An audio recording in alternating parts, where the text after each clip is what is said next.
Друзья, всем привет! Сегодняшний выпуск будет о еде в Буэнос-Айресе, о разной. И сегодня мы идем в пиццерию, которая попала в топ-50 пиццерий в Латинской Америке. Она находится буквально в 1,5 квадры от нас.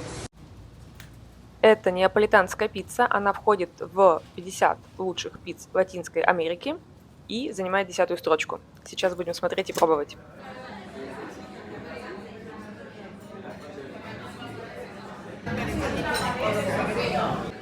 Что мне нравится в ресторанах Буэнос-Айреса, так это то, что каждый ресторан пытается сделать какую-то изюминку. Очень следит за интерьером, делают какие-то интересные интерьерные решения, добавляют уют, тем самым привлекая посетителей. Нам принесли неаполитанскую пиццу, она делается на тонком тесте, обычно из муки высших сортов. Соответственно, здесь обилие сыра, помидора и немного бекона.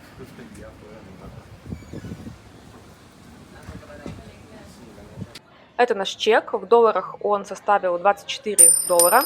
Пицца стоила $12. Также я заказала оливки, они вышли в $3. И пиво и вермут стоили по $4-4,5. Муж не наелся пиццей на тонком тесте, мы пошли в другое место рядом и заказали еще одну пиццу. На мой вкус, мне она понравилась не очень, так как это была очень жирная пицца с солями, но муж хотя бы наелся. Но немного отвлечемся от еды. Хотелось бы рассказать про Буэнос-Айрес, про кварталы. Здесь они называются квадры, они идут 100 на 100 метров, и, соответственно, есть дома, которые расположены снаружи на пешеходной части, а есть то, что находится внутри. Там тоже жилые зоны. Вот так выглядит вход туда.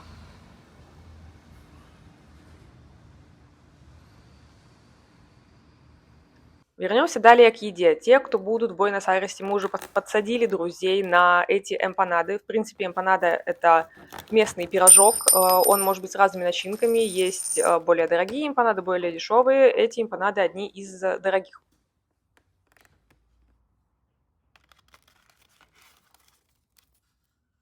Здесь в коробке идет 2 соуса и 6 эмпанад. Это похоже на пирожок, как я уже говорила, очень вкусно, достаточно жирненько, похоже что-то между, не знаю, это не совсем похоже на бургер или пиццу, но очень вкусно. Мы это берем довольно часто, это у нас стало вместо привычных роллов, поке и пиц. Нам это нравится гораздо больше, поэтому это наша частая доставка. Также здесь есть много уютных двориков, вот мы забрели в один, это оказались хот-доги. Достаточно классно они делают, вкусная сосиска, картошка достаточно обычная, но такой, скажем, американский фастфуд. Поэтому в плане еды здесь найдется все и на любой вкус. Также здесь есть такое вкусное блюдо, как миланеза. Оно сделано из телятины, иногда из курицы. Оно обвалено в панировке, и это считается блюдо итальянской кухни, и оно было завезено в Южную Америку итальянскими иммигрантами. По крайней мере, так свидетельствует Википедия. Возможно, местные скажут, что это их выдумка. Но действительно тоже прикольная штука. Нам понравилось. Похоже на какую-то котлетку в панировке. Также есть вот такое интересное блюдо, как альфа-орес. Оно сделано как 2 печенья, между которыми что-то похожее на вареную сгущенку. Здесь это называется дульче де лече. Они делаются в разных кондитерских. Даже Милка производит альфа-орес. Я не знаю, почему я это не видела нигде, как здесь. В принципе, Милка могла бы завозить это и в другие страны, но нашла я это только здесь. Это достаточно вкусно. И, кстати, хотела обратить ваше внимание, на каждом сладком напитке или еде есть такие черные значки, которые говорят о том, что много сахара, жира и калорий. Соответственно, это вредно. И Минздрав, это от Минздрав предупреждает о том, что это вредно для вашего здоровья. Также здесь впервые я увидела, куда уходят эти переработанные бутылки из-под колы, так как есть вот обычные бутылки с колой за 300 тысяч песо, и есть вот такие вот ресайкл, переработанные бутылки, которые стоят дешевле, они стоят всего 2000, соответственно, где-то на $1 дешевле, и выглядят они вот так. Вот здесь также можно посмотреть, как оформляют кафе. Это уличные зонтики, столики, достаточно лампово. Это еще одно кафе. Здесь видно, как сделали меню. Меню не приносят в руки. Вокруг нас поставили стенды с меню. Здесь мы заказали также пиццу. пасту и все.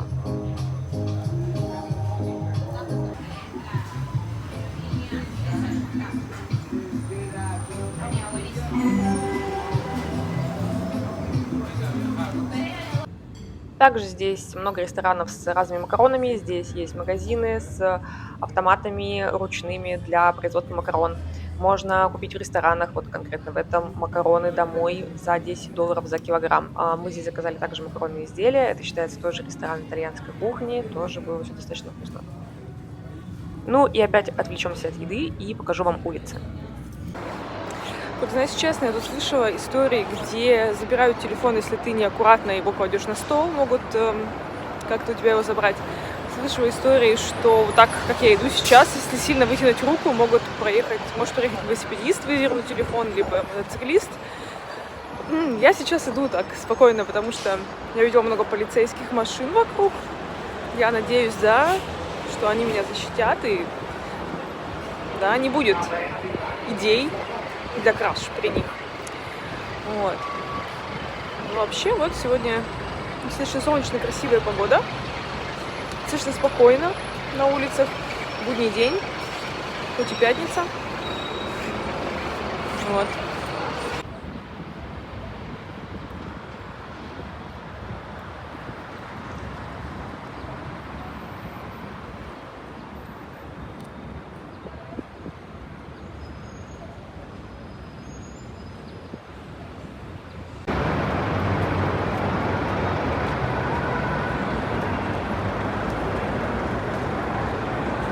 Это, кстати, школьные автобусы мне не очень нравятся. Они обычно похожи на какие-то автобусы из Симпсонов школьные. Такие, да, индийские. Тачка на прокачку.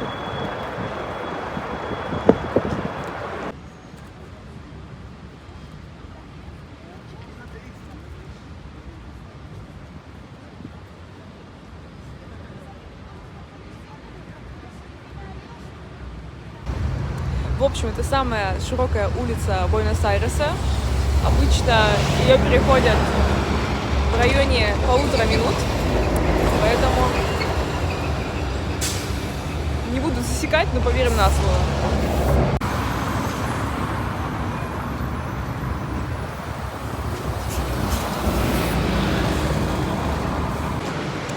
Так, ну что ж, я сегодня была в очень историческом месте, где обедали разные писатели местные, недалеко от Конгресса. Вот сейчас как раз иду к Конгрессу, получается. Да. Вообще, конечно, очень красиво здесь. Один из моих любимых районов.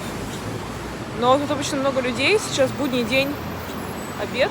Людей не так много, но вообще обычно здесь очень много людей. Очень красивая архитектура. Здесь бывают дома, похожие на Францию, Италию, Испанию, Аргентину, да, то есть очень такая смешанная архитектура и город. Каждый район города похож на отдельный город. Также в сердце Буэнос-Айреса находится ресторан Лондон-Сити, который был открыт в 1954 году и был прибежищем для разных художников, писателей и поэтов. То есть, вдумайтесь, кафе уже больше 70 лет.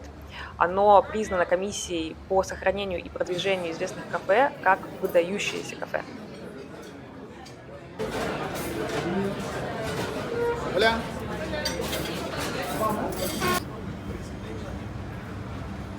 В общем, что сказать. Сегодня я провела весь день почти в центре. Сегодня очень хорошая погода. Несмотря на то, что сегодня очень холодно по местным меркам. Мост, женщины. Красивый. Насмотрелась танго сегодня.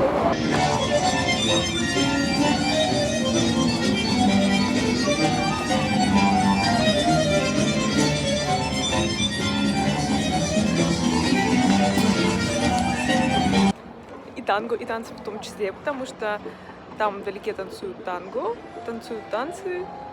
В общем, очень много всех ребят, кто танцует здесь свои творения. Также здесь есть интересная особенность, как продажа машин с помощью бутылки на крыше. Так они обозначают, что машина в продаже. Также есть листок, на котором указана вся информация. Поэтому, если вы в поиске автомобиля для себя, можете обращать на это внимание.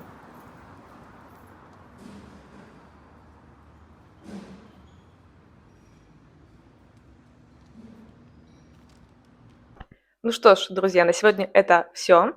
Буду признательна вашей подписке, так как 90% смотрят меня без подписки, вашим лайкам, комментариям. Если у вас есть пожелания, что поснимать, буду рада адекватным пожеланиям. Сегодняшний выпуск был посвящен ресторанам, прикольной кухне. Я думаю, если будете здесь, можете смело идти в эти места, потому что они проверены. Всем чао, всех целую.